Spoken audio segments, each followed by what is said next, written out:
Hey, St. John. Welcome to the Post-Sermon Podcast. I am Deaconess Dahlia, and with me today is Pastor Adam. Hi, Deaconess. Well, this is the third podcast that we are recording this Maundy Thursday. Yeah. And this is actually the Maundy Thursday sermon. What happens between the 12 o'clock and 7 o'clock services, you might wonder? This. Yes, this. Mainly because we didn't get to it earlier this week. Right. That's how it goes. So tell me a little bit about the text that you preached on. So we were focusing on the Gospel of Matthew, and I selected the first part of chapter 26. And while I'm focusing in on Jesus and the words of institution and the instituting the Lord's Supper, our gospel reading was Matthew chapter 26, verses 1 through verse 29. And again, I just really like us to be grounded in the narrative of Matthew and all the beats of it as much as possible. But explicitly, I'm dealing with Jesus instituting his supper for us. What was the central teaching of your sermon? The central teaching is that Jesus does not play pretend, nor hand out placebos, nor just gives the Lord's Supper for the past. So you're telling us a lot about what communion is not. I mean, that's the title of your sermon, is the supper is not ... And then you give us those three. So why did you decide to go in that direction? Yeah, I think Maundy Thursday can invite it's about when the Lord's Supper is instituted. And so I thought it'd be a nice way to sort of give some instruction and teaching about communion. And of all the different ways to go about it and all the different facets of the Lord's Supper to lean into, I thought it'd be kind of a fun way to, and hopefully memorable, is to say what communion is not. And so communion is not plain pretend. The Lord's Supper is not a placebo, and the Lord's Supper is not only pertaining to a past event, but rather is for the present and also for the parousia, the future coming of Christ. I guess to go to the placebo one that you used, I really liked when you were just talking about, like, if you had gotten a volunteer from the congregation and had them stand up there and ask them questions about their personal pain, sins they're struggling with, which, by the way, I'm glad you didn't actually do that. Yeah, you kind of talked me out of that. I already knew it was a bad idea, but I just needed to say it aloud and you probably shouldn't do that. Yeah. But no, it was good. Like, imagining you had two church members almost up there, right? Right. And just how, maybe there's some overlap of what they're going through, but they're also two individuals going through different things, and how communion is for both of them, right? Yes.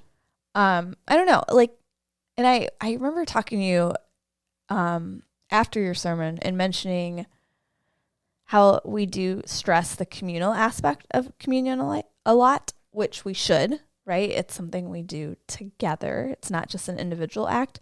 But I think when you had talked about this placebo example, how communion is for you, insert your name there for you, that I just thought was really special and a good reminder that, sure, it's communal, but there's also this individual aspect. Yeah, and this is something that's very true of the sacraments. We can jump to baptism. The child is individually baptized, individually given faith, and yet it's a communal act, and that they're joining the church. This child is becoming our brother or sister. That is true. And it's easy with the sacraments to emphasize one aspect of individuality or just the community at the expense of the other. And so I just want to make sure to lean into this individualness. And Luther's discussion of the for you and write your name in the word you. That's the idea. And God's not talking to wood and stone. He's talking to you. And that God is giving us exactly what we need. Yes. And so no matter the individual situation, problems, sin, pain, any of it, the Lord's Supper's for you. Something else I really liked in your sermon was you had this really amazing quote from, was it Herman Sassa? Yeah, it was not short. No, it wasn't short, but I think it really went with your point, just that the supper is not just for the past, but really the supper, I guess time is just, how would you say it? It's not there. It's when past, present, and future come together in that moment. Right. And so even think about the words of institution, our Lord Jesus Christ on the night when he was betrayed. Every time we celebrate the supper, Deaconess, we are being taken back to the upper room. And the supper is now also being celebrated in our present gathering with the church. And as we often will say in our post-communion prayers, it's a foretaste of the feast to come. And as Jesus says here in Matthew, I won't drink this fruit of the vine until the day when I drink it new with you in my Father's kingdom, in the reign of my Father, the last day.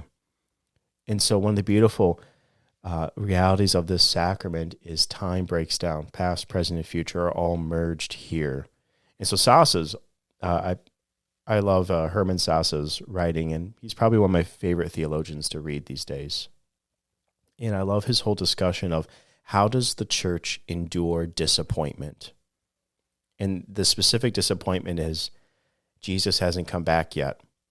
The first century Christians thought, well, he's going to come back this century. They thought it'd be really, really soon. And he didn't.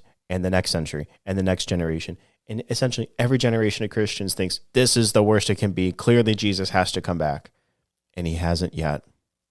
How does the church endure that disappointment? How is the church preserved? It's preserved through the Lord's Supper, when past, present, and future are all brought together. And our celebration of the supper each time is bringing that reality about, but it's also testifying to the God who has promised what will come is going to come. And it breaks in a little glimpse, a foretaste in our present gathering as well.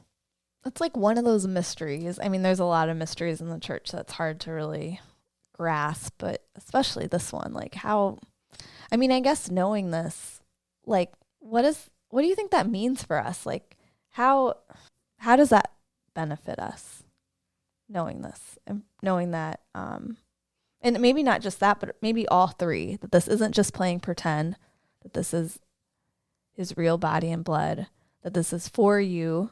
It's not a placebo, and this, time and space are set aside for a little bit. Like, how does that benefit us? I think, to use Sassa's language, it makes the journey and the travel worth it. It actually preserves us in the midst of our disappointment. And as you were talking, I mean, I can't help but think of All Saints' Day. We remember the dead in the past year. We remember all of the saints. That day when we celebrate the supper is a little glimpse of all that past, present, and future coming together. The Lord's Supper as food. Food gives us sustenance to endure. And so we can endure the present because we know the future is set. I think of my high school principal used to say something like, I peeked at the end of the Bible and it ends well. The Lord's Supper makes the ending break into the present for a moment. And the Lord's Supper is grounded in the past institution of it. Some of our liturgies will say, as often as we eat this bread and we drink this cup, we proclaim the Lord's death until he comes.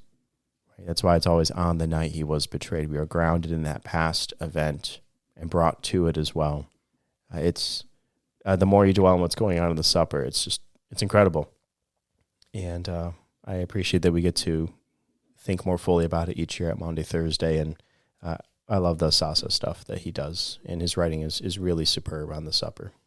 Well, no, I agree. I think that Sasa quote is amazing. And speaking of good quotes, you also had a quote from Luther, and I'll read it. It says here, "For here stand the kind and precious words, 'This is my body, which is given for you. This is my blood, shed for you for the forgiveness of sins. These words I have said are not preached to wood and stone, but to me and you. Otherwise Christ might just as well be silent and not institute a sacrament. Therefore consider and read yourself into this word, you, so that he may not speak to you in vain." So this comes from Luther's Large Catechism. I think many of you have a copy of it. We did a Large Catechism study. It was actually during COVID, right? And then, right before, and then it started. If you have a Book of Concord, it's in there. But we have some copies in the office of the Large Catechism if you want. But his discussion on the sacrament is really, really nice. And I love that idea that, hey, Jesus is not speaking to blocks of wood and stone. He's speaking to people. And this is a nice reminder of the concreteness and the sensoriness of the sacraments. It's God joins himself to something that we can taste and eat and drink and touch and smell.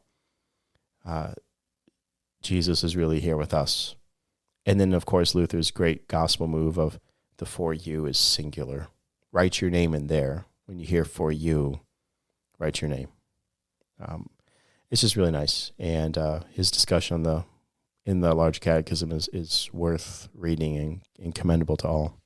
Yeah, I really like that. That it's a good reminder when we hear those words that you're saying the words of institution in front of all of us, that this is for us, and just all that means is more than we'll ever really comprehend, but it's our nourishment. It's a treasures of heaven, right? Well, this wraps up the episode for today. Thank you for listening to our discussion. In case you missed the sermon or you'd like to listen to it again, the link to the sermon's in the show notes. You can also find the sermon on our church website, stjohndublin.org.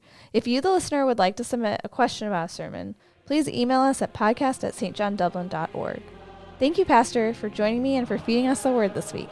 Thanks, Deaconess. Great. Take care, you guys. Bye. Bye.